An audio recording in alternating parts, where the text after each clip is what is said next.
कथा कर रही है, आपका विश्वास दृढ़ हो।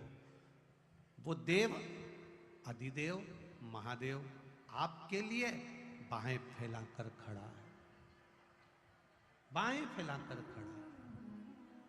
बस आपकी दृढ़ता, आपका विश्वास प्रबल होना चाहिए। नवनिधि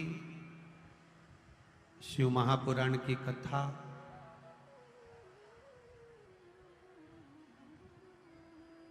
भगवान शिव सारी निधियां प्रदान करने वाले, संपूर्ण विश्व का कल्याण करने वाले। शिव महापुराण की कथा कहती है भगवान शिव जी के द्वारा षडानंद कार्तिकेय जी का जन्म हुआ गंगा जी के जल से।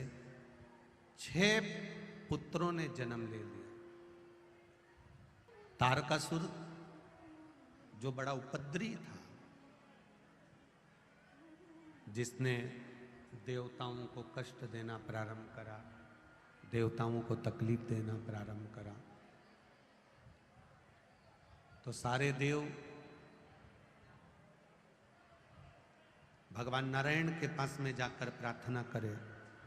भगवान नारायण के पास में जाकर जब प्रार्थना करे, तब नारायण ने भगवान ब्रह्मदेव के पास में भेजा और ब्रह्मा जी के पास गए। ब्रह्मा जी से जाकर प्रार्थना करी। ब्रह्मदेव से कहा कि ये तारकासुर बड़ा उपद्रव मचा रहा है, इस तारकासुर की कोई व्यवस्था करी जाए। तारकासुर की कोई व्यवस्था करी जाए, ये बड़ा उपद्रव कर रहा है। कहा ब्रह्म जी बोले कि एक काम करते हैं, सब मिलकर भगवान शिव जी के पास में चलते हैं और देवाधिदेव महादेव से चलकर प्रार्थना करते हैं। सब पहुंचे भगवान देवाधिदेव महादेव के पास, जाकर निवेदन करा, बाबा यदि आप कृपा करेंगे तो संपूर्ण विश्व अपने आप कृपा करने लगेगा। जा पर कृपा राम की होई, ता पर कृपा करे सब कोई। जिस पर परमात्मा कृपा कर देते हैं, जिस पर एक बार मेरा भगवान करुणा कर देता है, दया कर देता है, जिसका हाथ एक बार मेरा देवाधिदेव महादेव पकड़ लेता है, समझ लो फिर वो कहीं डूबता नहीं है, हर जगह से पार उतर जाता है। आप कृपा करेंगे तो सब ये नहीं बढ़ रहे हैं, बाहर के बढ़ रहे हैं, इसको आप कृपा करेंगे, अपने आप सब कृपा हो, अपने आप करुणा हो। जब कोई काम बिगड़ता है, जब कोई परेशानी आती है, काम बिगड़ता है, तो हम अपनों को फोन करते हैं, रिश्तेदारों से कहते हैं, नातेदारों से कहते हैं, अपनों से कहते हैं, अपनों से। शिव महापुराण की कथा कर रही है, पहले अपने रिश्तेदारों से जाकर कहेंगे, नातेदारों से कहेंगे, अपने कुटुंबियों से कहेंगे, परिवार वालों से कहेंगे। जब कहीं से काम नहीं होगा तब फिर ऊपर से फोर्स लगवाएंगे, वहाँ से भी काम नहीं होगा, तब आखिरी में किसी ब्राह्मण के यहाँ जाएंगे, वहाँ जाकर कहेंगे कि तकलीफ है, फिर ब्राह्मण बताएगा आप शिवालय चले जाओ या महामृत्युंजय का अनुष्ठान करा लो या शिव तत्व को जानो। तो क्यों ना हम संसार के लोगों के हाथ जोड़ने से अच्छा है, दुनिया वालों के हाथ जोड़ने से अच्छा है कि सीधे परमात्मा के पास पहले क्यों नहीं जाते। हम अगर भगवान के पास जाकर बैठ जाएं और उससे अपने दिल की बात कह दें तो वो सुनेगा। तेरा ही दिया मैंने खाया पिया है, तेरा शुक्रिया है, तेरा शुक्रिया, मुझे भोले बाबा ने बहुत दे दिया है, तेरा शुक्रिया है, तेरा शुक्रिया। हम उसके पास जाकर क्यों नहीं कहते, हम उससे निवेदन क्यों नहीं करते, हम उसकी चौखट पर क्यों नहीं पहुंचते? सारे दुनिया की ठोकर खाने के बाद हम परमात्मा के पास जाते हैं और अंत में कहते हैं कि अब तुझे संभालना है। अगर पहले ही जाकर कह दें कि मेरा कोई नहीं, ना तो मेरे रिश्ते, ना मेरे नाते, ना मेरा कुटुंब, ना मेरा कबीला, मैं किसी को नहीं जानता, केवल तुझे संभालना है, तो वो संभाल लेगा, फिर आपको डूबने नहीं देगा, वो संभाल लेगा। आप जाकर उससे कहो, आप उससे जाकर निवेदन करो, वो संभालो। शिव कथा कर रहे, देवताओं ने ब्रह्मा जी से कहा, ब्रह्मा जी ने भगवान शिव जी के सामने ले जाकर बिठा दिया।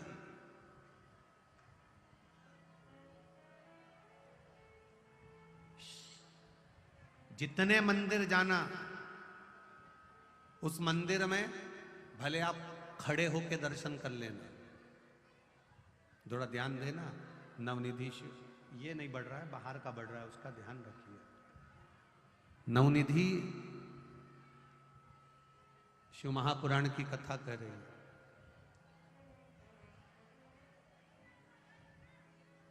किसी मंदिर में जा रहे हो, आप खड़े होकर दर्शन कर रहे हो, चल जाएगा।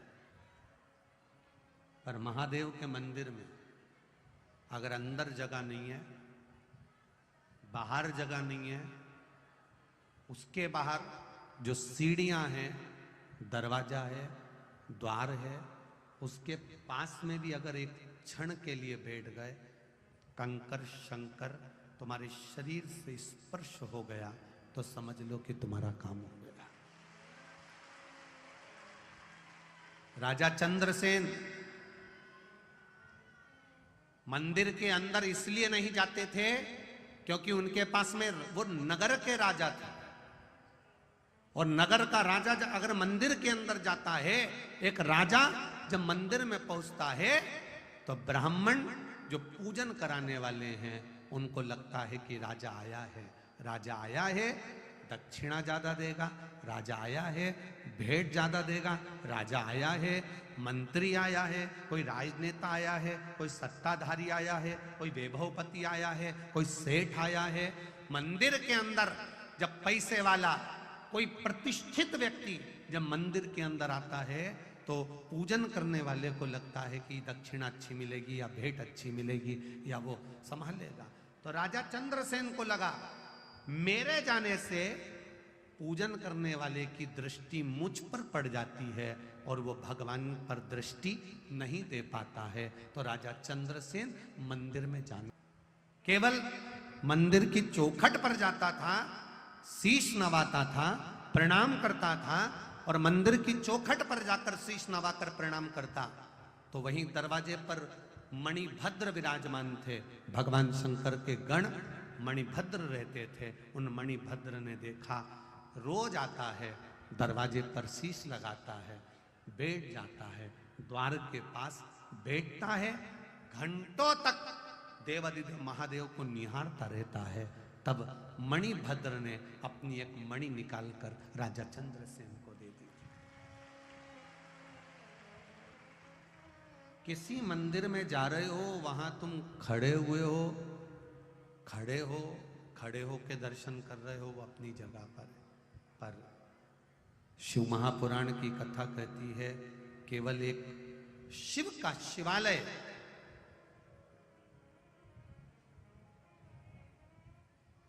कौन, कई लोग कहते हैं गुरुजी जगह नहीं है, और आप कहते हो कि जब मंत्र का जाप करो या श्री शिवाय नमस्तुभ्यम बोलो तो बैठ कर बोलो। क्यों? हमें क्या पड़ी?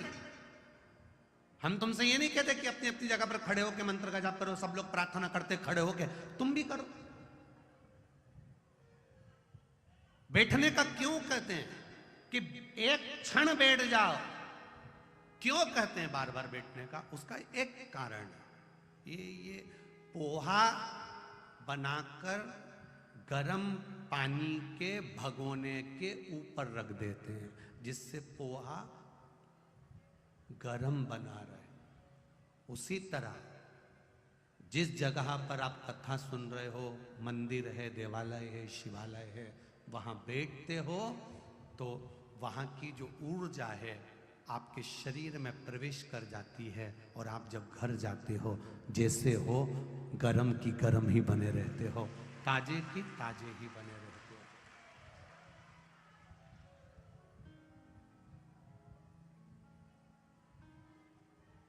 दो क्षण बैठकर उसका भजन कर।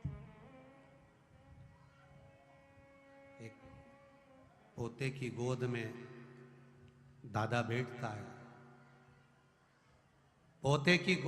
दादा की गोद में जब पोता बैठता है, तो दादा की गोद में जब पोता बैठता है तो ऐसे ही नहीं उठता है, कुछ लेकर उठता है।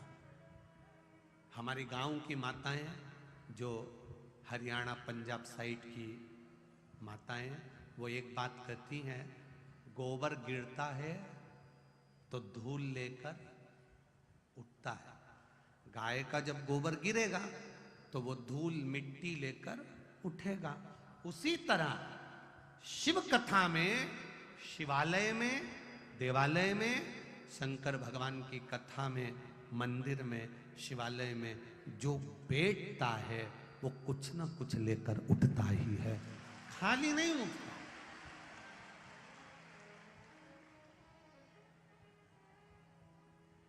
वो कुछ ना कुछ लेकर उठेगा, ये निश्चित है। कहां बैठे हो आप? आपके दादा की गोद में। शिव जी को हम दादाजी भी कहते हैं, शिव जी को हम बाबा जी भी कहते हैं, शिव जी को हम पिता भी कहते हैं, परमेश्वर भी कहते हैं, भाई भी कहते हैं, बंधु भी कहते हैं, सखा भी कहते हैं। कहां बैठे हो? उस देवाधिदेव महादेव की गोद में बैठे हो। अब उस महादेव की गोद में बैठे हो। आज कथा का विराम दिवस है। 7 दिन तक तुम्हारे रिश्तेदार मेहमान आते हैं, रोज चांदनी चौक घूमने जाएंगे, रोज इधर उधर घूमने जाएंगे। तुम्हारे रिश्तेदार तुम्हारे घर के बच्चों को रोज 100 रुपए नहीं देंगे, रोज 500 रुपए नहीं देंगे, रोज 50 रुपए नहीं देंगे।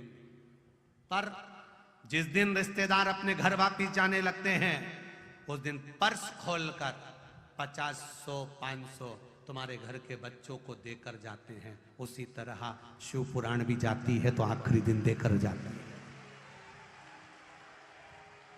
रिश्तेदार जाते हैं, 100, 50, 500 रुपए तुम्हारे घर के बच्चों को देकर जाते हैं।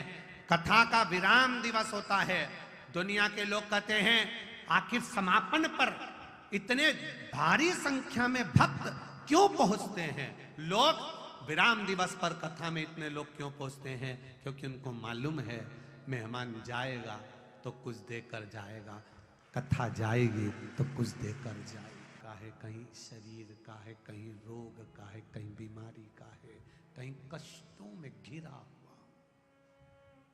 ऐसा कोई मनुष्य संसार का नहीं है जिसको सब सुख परमात्मा ने दे दिया। कोई नहीं। एक पत्र आया, देखिए।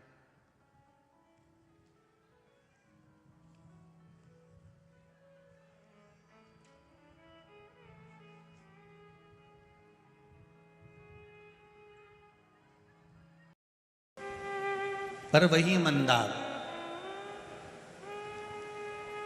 वही कनेर, वही शमी का पत्ता जब देवाधिदेव महादेव को समर्पित हो जाता है, शंकर भगवान को चढ़ जाता है, तो वो कनेर, वो शमी का पत्ता, वो मंदार कीमत वाला हो जाता है। क्योंकि शिव का स्पर्श,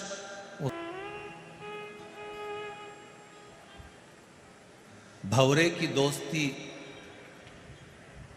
गोबर के कीड़े से हो जाती है। भंवरा उड़ते उड़ते गोबर के पास में आता है और गोबर के पास में जो कीड़ा है उससे उसकी दोस्ती हो जाती है।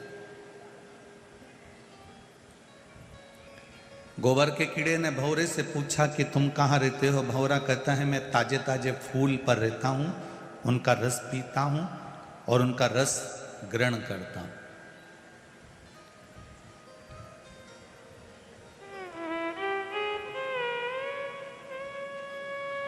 मेरा मन पड़ता है जहां उड़कर चले जाता हूं और अपनी जिंदगी मस्त जीता हूं। गोबर का कीड़ा कहता है बड़े किस्मत वाले हो जो तुम उड़कर जहां ताम मर्जी पड़ती है वहां चले जाते हो और पुष्प पर बैठकर उसका रस ग्रहण करते रहते हो।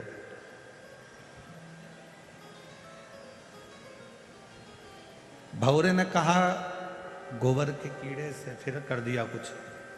भंवरे ने गोबर के कीड़े से कहा कि चलो तुम मेरे साथ, मैं भी तुमको फूलों की सैर करा कर लेकर आता हूं सारे फूलों के पास। भंवरे ने गोबर के कीड़े को लिया, फूल पर ले जाकर बिठा दिया। फूल पर गोबर का कीड़ा जब बैठा तो फूल दिन में खिला हुआ था, रात्रि को बंद होने लगा तो गोबर का कीड़ा घबरा गया। भंवरा तो चले गया, गोबर का कीड़ा फूल के अंदर बंद हो गया। बहुत गुस्सा आया उस कीड़े को, ऐसी दोस्ती किस काम की? भंवरा तो चले गया और मेरे को फूल के अंदर बंद कर कर पटक दिया।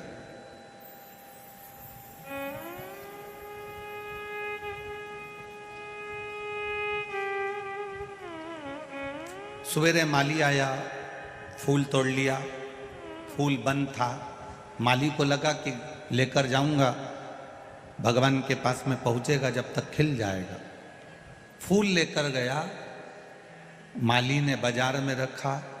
एक पंडित जी ने भगवान को चढ़ाने के लिए वो फूल खरीद लिया। फूल पंडित जी के हाथ में पहुंचा, पंडित जी के हाथ से वो फूल भगवान के चरणों में पहुंचा।